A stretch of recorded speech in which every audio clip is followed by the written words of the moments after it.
Hello and welcome class 7. Today we will start with the new chapter. This is the geography chapter 3rd, composition of the atmosphere. When we studied about the first chapter, our environment, there I will tell you about the spheres. Okay, different kind of spheres, which one is necessary or essential for us, for the living beings. Okay, that these are the atmosphere.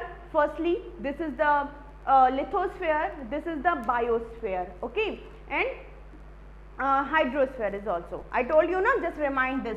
First, then second, and there is a third. Okay, so this is a, just suppose, lithosphere, this is a atmosphere, this is a hydrosphere, okay, and this one is, जिसमें ये सारे include हैं, this is called as a biosphere. Okay, because we all are the living beings, we necessary to lithosphere because we leave it on that platform, that level. हमें रुकने के लिए, ठहरने के लिए जगह चाहिए, घर बनाने के लिए, तो lithosphere is necessary. एटमॉस्फेयर हमें ब्रीथिंग के लिए ऑक्सीजन चाहिए, गैसेस चाहिए, तो एटमॉस्फेयर इज नेसेसरी.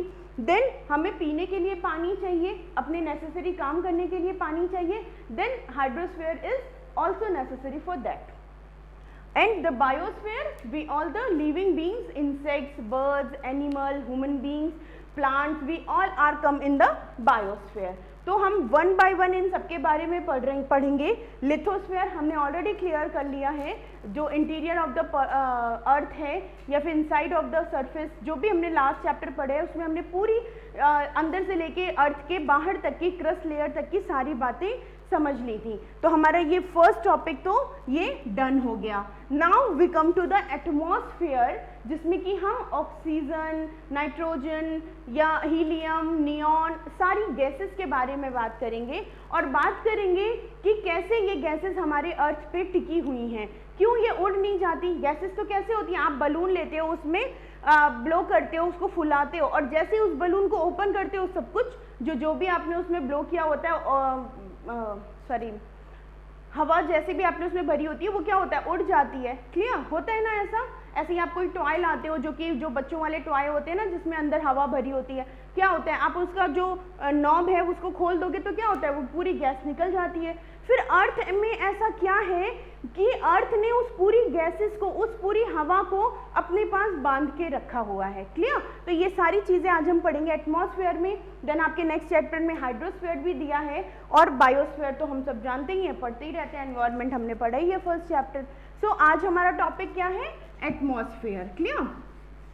एटमॉस्फेयर, कुछ पॉइंट्स हैं इनके कि एटमॉस्फेयर होता क्या है या ज़रूरत क्यों है, तो इसको आप राइट डाउन कर लेंगे. एयर, सबसे पहले एटमॉस्फेयर को याद रखेंगे. A for air, A for atmosphere.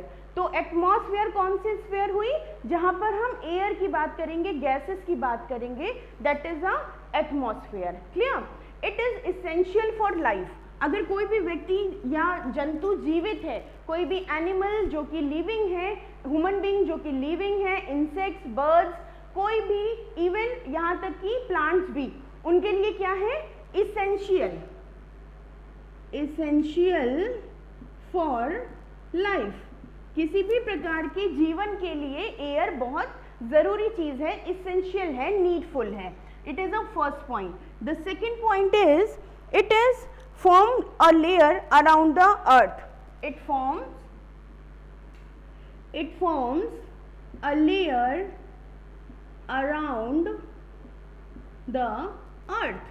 ये अर्थ के चारों तरफ एक लेयर बना के रखती है. I will explain you later. Okay. Next, this is the third point is it's called the earth atmosphere. इसी को हम क्या बोलते हैं, एटमॉस्फेयर तो हर जगह हो गया ना, गैसेस तो स्पेस में भी है, लेकिन अभी हम बात कर रहे हैं अपने अर्थ की, इसलिए it is called as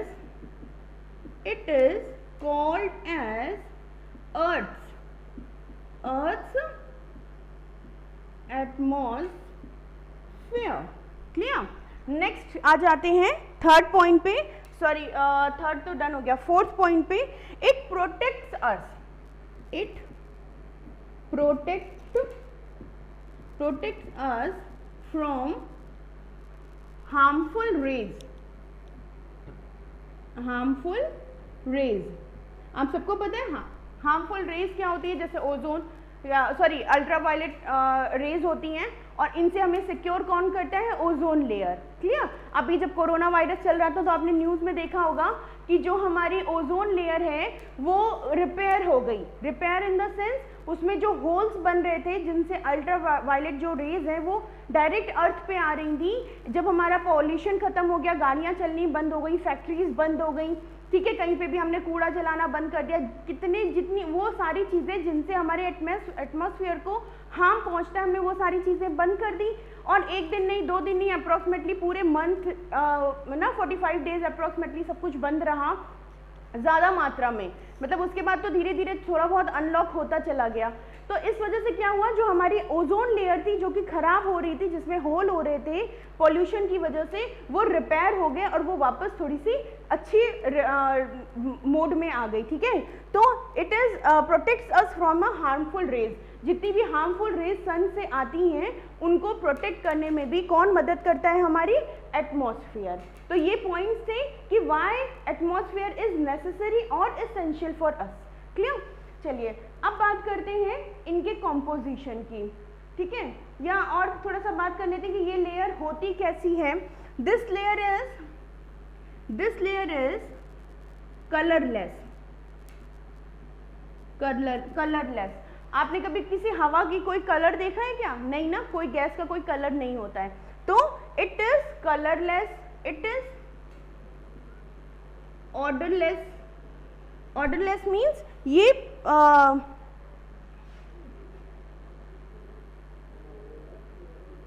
odourless means कोई सुगंध नहीं होती है इसमें। ठीक है, कोई भी महक नहीं होती, अच्छी या बुरी, ये हमें बिल्कुल पता नहीं चलता। नेक्स्ट होता है कलरलेस, ऑर्डरलेस होती है, और टेस्टलेस भी होती है, एंड टेस्टलेस। इसमें हमें कोई टेस्ट समझ में नहीं आता है। तो कौन सी चीजें लेस है? सब कुछ लेस है, इसमें कुछ भी ऐड नहीं है। Colourless, odourless, tasteless. क्लियर। चलिए नेक्स्ट देखते हैं कौन सी गैसेस हो सकती हैं या होती हैं हमारे जो एटमॉस्फेयर है उसमें। तो अब ये हम पढ़ेंगे अपने नेक्स्ट पॉइंट में, कॉम्पोजिशन ऑफ एयर में। क्लियर। यहाँ तक ये बातें समझ में आ गई? इट मे बी पॉसिबल, अगर आपको राइट करना है तो आप राइट भी कर सकते हो, अगर आपके क्वेश्चंस में इसमें कुछ ऐसा आस्क किया है तो। ओके, ये आपको नोट्स की तरह हेल्प करेगा चैप्टर को अंडरस्टूड करने में। क्लियर। चलिए आ जाते हैं कॉम्पोजिशन ऑफ द एटमॉस्फेयर या कॉम्पोजिशन ऑफ द एयर, इनके बारे में बात करते हैं। कॉम्पोजिशन ऑफ एयर, एयर के कॉम्पोजिशन के बारे में बात करते हैं। आपकी बुक में एक डायग्राम बना है, या कभी भी आप जब भी एटमॉस्फेयर की बात करोगे कुछ ऐसा आपको डायग्राम मिलेगा। क्लियर। ये डायग्राम क्या होता है कि लगभग 78% नाइट्रोजन, ठीक है, 21% ऑक्सीजन, ठीक है, ऑक्सीजन, और 1% अदर गैसेस। अदर गैसेस, अब ये अदर गैसेस में कौन सी गैसेस होती हैं? यहाँ पे लिखते हैं, नियॉन, ठीक है, हीलियम, CO2 कार्बन डाइऑक्साइड, ठीक है, कोई भी और जितनी भी, मीथेन, है ना, मीथेन। तो ये सारी कैसी गैसेस हैं जो कि हमारे अदर गैसेस में इंक्लूड होती हैं, जो कि हमें शायद उनका उतना जो कॉम्पोजिशन है वो उसमें नहीं है, उनका 1% का है, जिसमें कि ये सारी गैसेस, और भी गैसेस हैं, ये मेन गैसेस है जिनका पॉइंट समथिंग मिलता है। क्लियर। तो आपको मेनली 3 पॉइंट याद रखने हैं, 78% nitrogen, 21% oxygen and 1% of other gases. ये सबसे मिला के क्या बनता है? इन सबसे मिला के बनती है हमारी एयर और एटमॉस्फेयर। क्या बनता है? एयर और atmosphere of the earth. Clear. यही आपकी बुक्स में दिया हुआ है। चलिए अब इनके बारे में सेपरेट समझते हैं। नाइट्रोजन क्यों ज़रूरी है? नाइट्रोजन हमारे लिए कुछ भी काम नहीं करती या हमारे लिए कोई खास ज़रूरत नहीं लगती है, लेकिन प्लांट्स के लिए क्या होता है, जो प्लांट्स हैं उनको ग्रो करने के लिए कार्बन डाइऑक्साइड, तो हमें पता है कि फोटोसिंथेसिस के थ्रू कार्बन डाइऑक्साइड को पौधे अडॉप्ट करते हैं और फिर वो रिलीज करते हैं ऑक्सीजन को। ये आप फर्स्ट क्लास से पढ़ते चले आ रहे हो, क्लियर। लेकिन नाइट्रोजन के बारे में पढ़ते हैं यहाँ पे कि नाइट्रोजन क्यों ज़रूरी है प्लांट्स के लिए। क्या होता है, आपने अर्थवॉर्म का सुना होगा, है ना, साइंस में भी आपने 6th में शायद पढ़ा भी होगा। अर्थवॉर्म क्या करता है कि जो गंदी चीज़ें, जो गंदगी या पत्तियाँ या पौधे जो या जानवर, जैसे अगर हम जंगल की बात करें, फॉरेस्ट की बात करें, तो वहाँ क्या होता है, जानवर कहीं भी मर गए, ठीक है, या किसी एक जानवर ने क्या किया, दूसरे जानवर को खा लिया, तो उसकी हड्डियाँ और उसके जो भी रेस्ट पार्ट है वो तो वहीं पड़े हुए हैं। तो ये अर्थवॉर्म्स क्या करते हैं, धीरे धीरे उनको खा जाते हैं, या जो इंसेक्ट्स होते हैं वो क्या करते हैं, वो उनको खा जाते हैं और उनको मिट्टी में, सॉइल में कन्वर्ट करते चले जाते हैं, क्लियर। या फिर एक ये रीज़न है, और दूसरा है कि जो अर्थवॉर्म होते हैं, स्पेशली अर्थवॉर्म की बात करते हैं कि अर्थवॉर्म्स क्या करते हैं, नाइट्रोजन कलेक्ट करते हैं एटमॉस्फेयर से और उसको मिट्टी में इन्वॉल्व करते हैं। आपने कहीं देखा है, अगर जैसे गार्डन वगैरह में है, वहाँ पे मिट्टी कहीं कहीं ऐसे खुरदुरी सी दिखती है, होती नहीं है, आप उसको छुओगे ना तो वो एकदम ऐसा सॉफ्ट रहेगी, लेकिन जब आप उसको कई दिनों तक वहाँ पे बोलते हैं कीड़े लग गए या अर्थवॉर्म बहुत ज़्यादा है या अभी बारिश का टाइम है, तो वहाँ पे कैसे होता है, वो खुरदुरी सी सिर्फ दिखती है। तो वो क्या होता है, जो अर्थवॉर्म होते हैं वो ये रोटेशन करते चले जाते हैं, वो क्या करते हैं, एटमॉस्फेयर से नाइट्रोजन अडॉप्ट करते हैं और प्लांट्स को या सॉइल को वो नाइट्रोजन देते हैं, जिससे जो हमारा सॉइल है या जो प्लांट है वो न्यूट्रिशंस हो जाता है और वो बहुत तेजी से ग्रो करता है, क्लियर। चलिए, तो ये नाइट्रोजन का काम है हमारे लिए, ऑक्सीजन का हम सबको पता है। अदर गैसेस का काम, अदर गैसेस डिफरेंट इंडस्ट्रीज में काम की जाती हैं, मतलब यूज़ होती हैं, लेकिन उनका हमारे इस जो एटमॉस्फेयर है इससे कोई लेना देना नहीं है, हमारे लिए कोई खास यूजफुल नहीं होती है, क्लियर। चलिए, तो ये कॉम्पोजिशन ऑफ एयर यहीं पे डन होता है। अब बात करते हैं इम्पोर्टेंस ऑफ एयर, आपके उसमें दिया हुआ है, तो इम्पोर्टेंस ऑफ एयर हम पहले ही पढ़ चुके हैं, क्यों ज़रूरी है ना, इसेंशियल फॉर लाइफ है, ये protects us from the harmful rays, ये सारी चीज़ें। अब आ जाते हैं हम अपने स्ट्रक्चर पे, 1 सेकेंड, हाँ, स्ट्रक्चर ऑफ एटमॉस्फेयर। अब स्ट्रक्चर ऑफ एटमॉस्फेयर क्या होता है, स्ट्रक्चर मीन्स क्या होता है, पहले तो ये समझते हैं। स्ट्रक्चर मीन्स किसी भी चीज़ की बनावट, स्ट्रक्चर मीन्स क्या होता है, किसी भी चीज़ की जो बनावट होती है, जो ढांचा होता है, उसको हम स्ट्रक्चर कहते हैं, क्लियर। तो ये स्ट्रक्चर, एटमॉस्फेयर का स्ट्रक्चर कैसा है, अगर हम इजीली देखें तो हम इसको 5 पॉइंट्स में डिवाइड कर सकते हैं, ऐसे, क्लियर। नीचे कौन सी आ जाएगी, ट्रोपोस्फेयर, सेकंड पे आ जाएगी हमारी स्ट्रेटोस्फेयर, थर्ड पे आ जाएगी हमारी मेसोस्फेयर। स्फेयर मीन्स बच्चों एक्चुअली होता है एरिया, ठीक है, जो भी जगह है उसको स्फेयर बोलते हैं। तो ये स्फेयर इसलिए लगा गया है कि मेसो का एरिया, स्ट्रेटो का एरिया, ये इनको नेम दिया है, साइंटिफिक नेम, क्लियर। चलिए नेक्स्ट आते हैं थर्मोस्फेयर, इसको आइनोस्फेयर भी बोलते हैं, ठीक है, आइनोस्फेयर। नेक्स्ट और लास्ट आ जाता है हमारा एक्सोस्फेयर। ये सारी चीजें एक बार आप अपनी नोटबुक में भी लिख सकते हो, ये क्या हो गई, thermosphere, troposphere, stratosphere, mesosphere, exosphere, clear. ये जो स्फेयर्स होते हैं ये हमारे अर्थ के अकॉर्डिंग ये हमने बांट रखे हैं। जैसे जो अर्थ की जो लेयर है, ठीक है, हमारे अर्थ की लेयर कहाँ पे है, यहाँ पे समझते हैं, ये रहा हमारा अर्थ, छोटा सा बनाती हूँ क्योंकि यहाँ पे फिर डायग्राम में वो होगा, ये रहा हमारा जस्ट सपोज अर्थ, क्लियर। तो जो अर्थ के जस्ट बाहर है, ये असेंडिंग ऑर्डर है इनके 1 2 3 4 5, क्लियर। या सॉरी, इसको यहाँ पे इधर लिख देती हूँ तो आपको क्लियर हो जाएगा। इधर 1 2 3, 4, 5, ये हमारी अर्थ है। तो यहाँ सबसे पहले 1 नंबर वाली लेयर है, और 1 नंबर कौन सा है हमारा? ट्रोपोस्फेयर। अब याद रहेगा आपको स्ट्रक्चर कहाँ से स्टार्ट हुआ है हमारे? ये जस्ट सपोज ये क्या है हमारी यहाँ पे, ये अर्थ की क्रस्ट लेयर है। क्या है यहाँ पे? क्रस्ट लेयर है। तो फर्स्ट नंबर कहाँ है? अर्थ के ठीक ऊपर, उसको घेर के रखा हुआ है। फिर आ जाते हैं हम उसके ऊपर, यहाँ पे सेकंड, यहाँ पे सेकंड लेयर है। सेकंड कौन सी है हमारी? स्ट्रेटो। फिर आ जाते हैं हम अपनी थर्ड लेयर पे। थर्ड लेयर कौन सी है? मेसो। फिर आ जाते हैं हम अपनी फोर्थ लेयर पे। फोर्थ लेयर कौन सी है? थर्मो या फिर आइनो। और लास्ट में आ जाती है हमारी 5th नंबर की लेयर, जो कि है हमारी एक्सोस्फेयर। एक्सो, आप कहीं मूवी हॉल में जाते हो, कहीं भी जाते हो, तो वहाँ लिखा होता है ना एग्जिट। एग्जिट मतलब बाहर जाने का रास्ता, इसीलिए हमने इसका नाम क्या दिया हुआ है? एक्सो।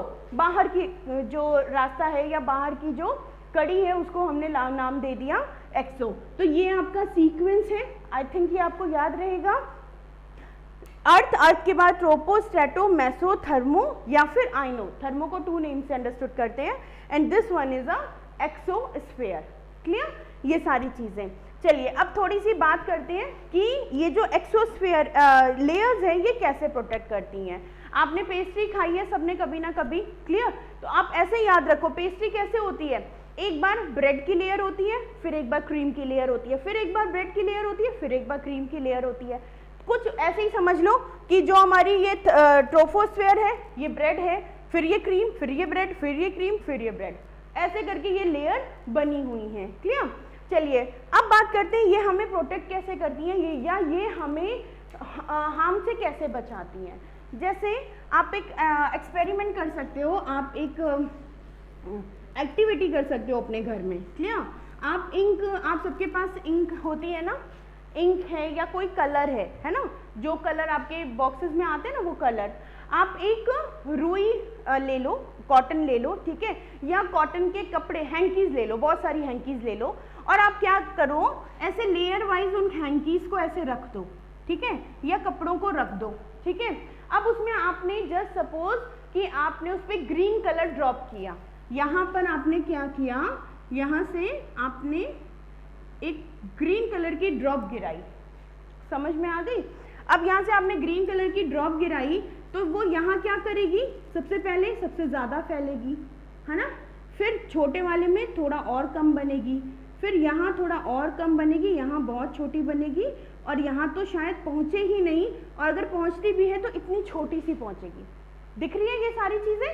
अगर आपने यहाँ पे ड्रॉप करी, ग्रीन कलर की ड्रॉप गिराई, तो क्या होगा, पहले में सबसे ज़्यादा वो कॉटन पे फैल जाएगी या फिर हैंकी पे आपके फैल जाएगी, सेकंड वाले पे थोड़ी कम, आप लेयर हटाओगे तो क्या होगा, थोड़ी कम, नीचे वाले में और कम, उससे नीचे वाले में और कम, और शायद नीचे वाले तक पहुँचे ही नहीं, और अगर पहुँचती भी है तो बिल्कुल छोटे से डॉट की तरह पहुँचती है। ऐसा ही हमारा काम करता है ट्रोपोस्फेयर, स्ट्रेटोस्फेयर, मेसोस्फेयर, थर्मोस्फेयर और लास्ट में एक्सोस्फेयर। जो हमारा यहाँ पे सन है, ये क्या करता है, हमें हार्मफुल रेडियस, हमारे वो इतना बड़ा वो आग का गोला है, तो वो क्या करेगा, उसके पास जो गंदी गैसेस है वो क्या करेगा, स्पेस में छोड़ देगा। तो वो अपनी गैसेस स्पेस में छोड़ता है, और स्पेस में क्या है, हमारी अर्थ भी है, प्लैनेट भी है वहाँ पे।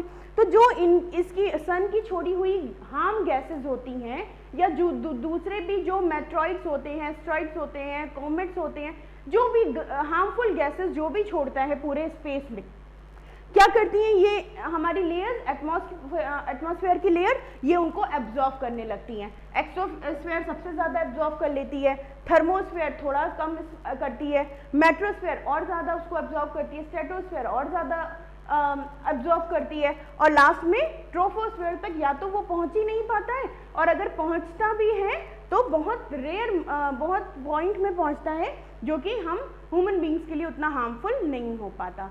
तो I hope composition of atmosphere यहाँ तक क्लियर हो गया है। अब हम one by one next parts में इनके बारे में पढ़ेंगे कि ट्रोपो, स्ट्रेटो, मेसो, थर्मो और एक्सो ये स्फीयर्स होती क्या हैं, इनको हम कैसे पढ़ सकते हैं, और इनके अंदर क्या क्या खूबियाँ होती हैं, इनकी कैरेक्टरिस्टिक्स, इनके हार्म्स, हम सब कुछ पढ़ेंगे। क्लियर? तो यहाँ तक आपको रिवाइज करना है, रीडिंग करना है।